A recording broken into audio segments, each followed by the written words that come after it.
Vous rêvez de quitter votre travail de bureau et de commencer une nouvelle vie à Bali en tant qu'expatrié? Avant de vous lancer, il est crucial de connaître le coût de la vie réelle et d'explorer les options de visa disponibles dans ce paradis tropical.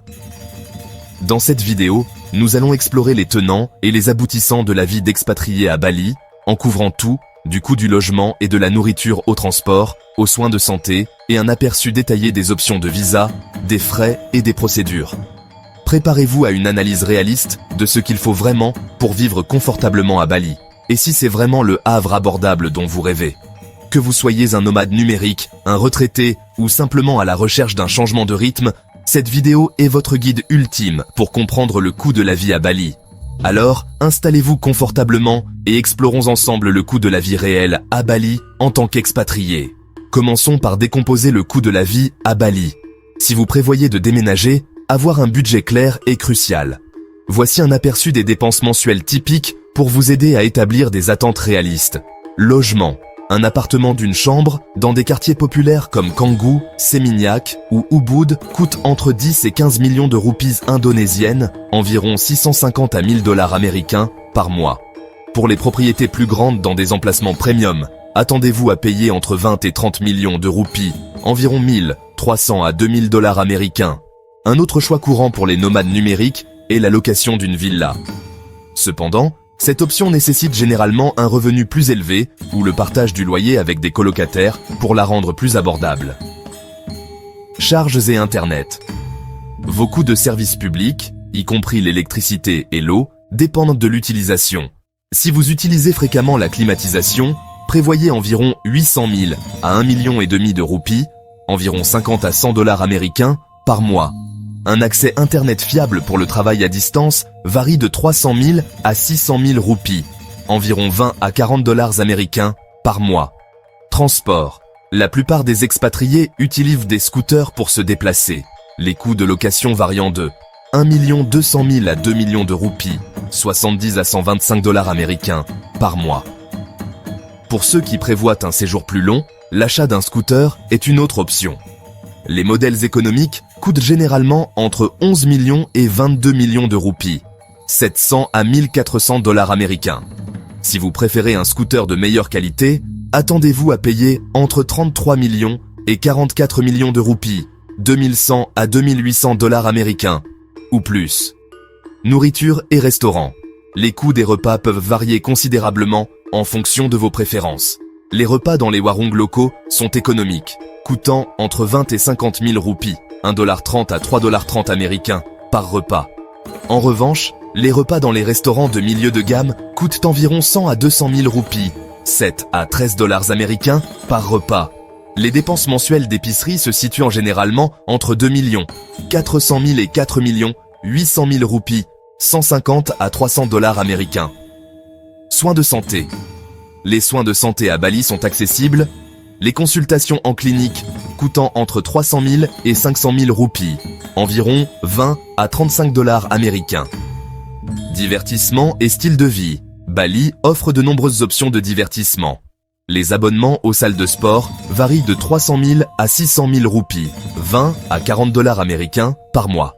Pour la vie nocturne, le prix des boissons dans les bars varie entre 50 000 et 150 000 roupies, 3,30 $ à 10 dollars américains. Coût mensuel estimé.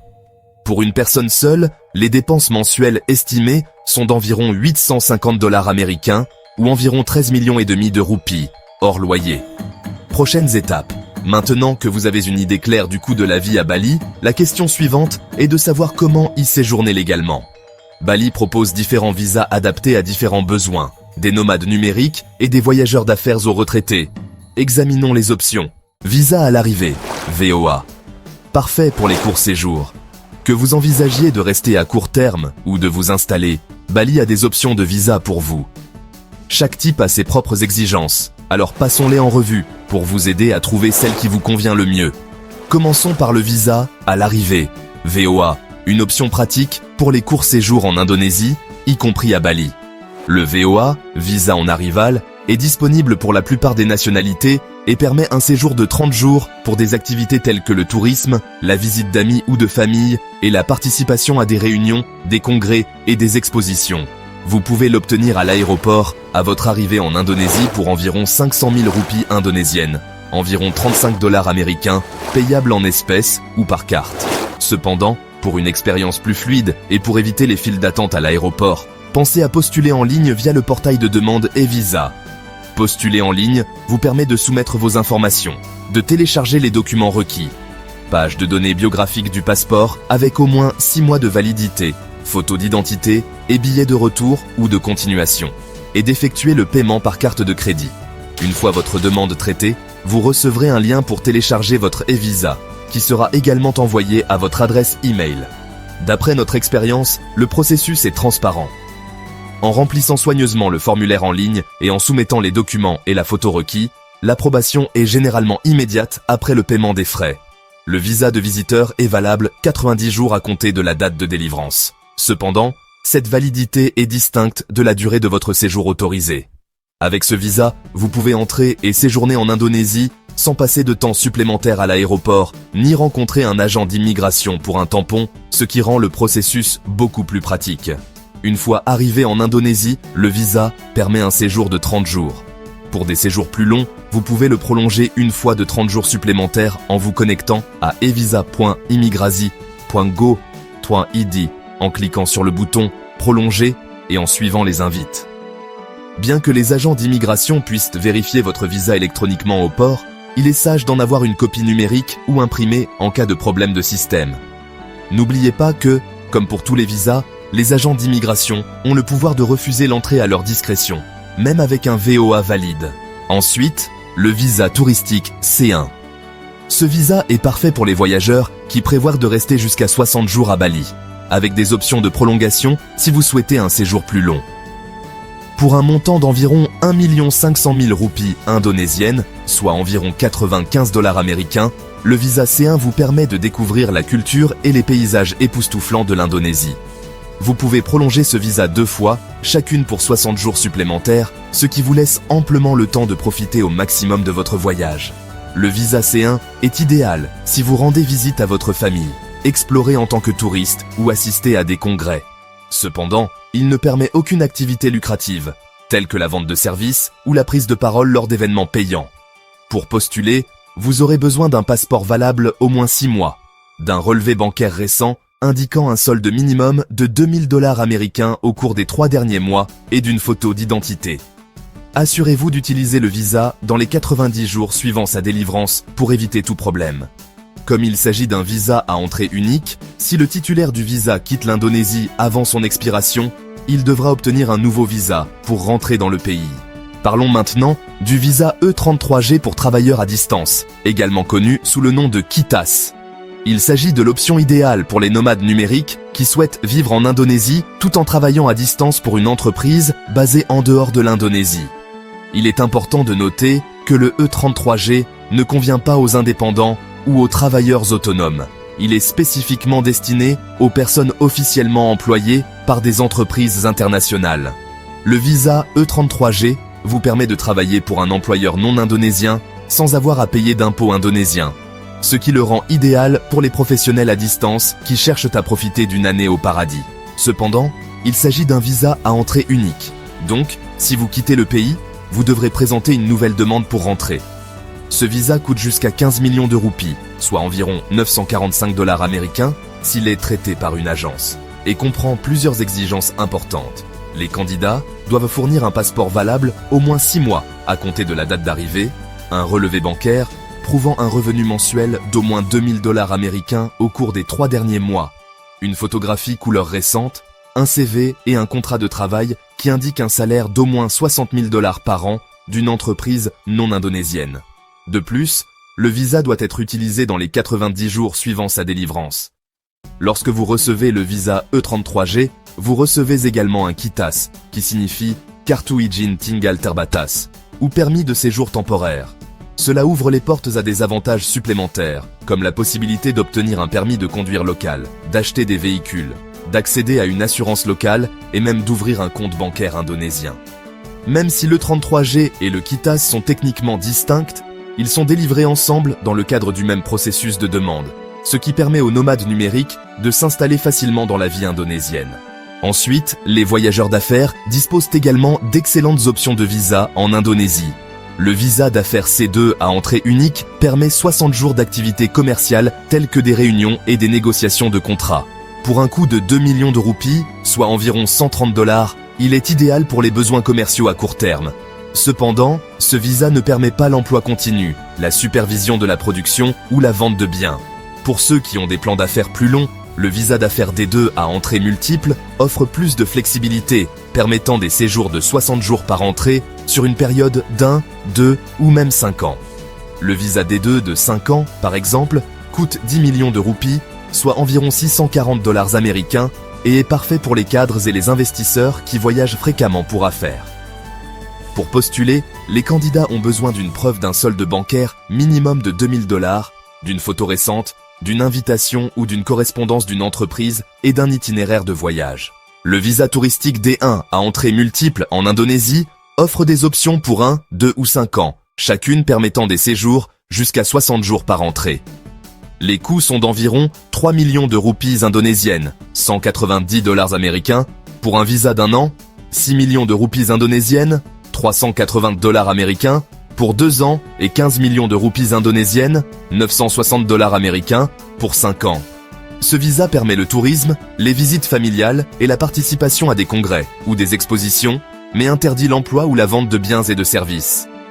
Les candidats doivent présenter un passeport valable au moins 6 mois, une preuve de ressources suffisante, environ 2 000 $ américains, soit 31 millions de roupies indonésiennes, une photo récente et des documents tels qu'une déclaration du sponsor et un itinéraire de voyage. Pour le visa d'1 an, des documents supplémentaires comme une lettre d'invitation, une déclaration de lien familial et un curriculum vitae sont également requis. Enfin, le KITAS retraite, E33F, est destiné aux personnes âgées de 60 ans ou plus qui souhaitent prendre leur retraite en Indonésie.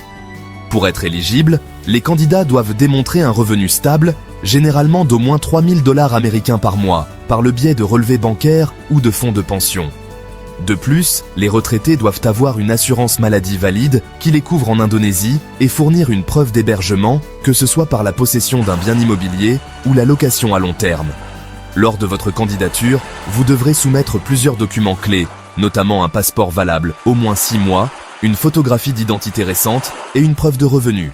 Les autres documents requis comprennent un CV détaillant vos antécédents professionnels et un itinéraire de voyage.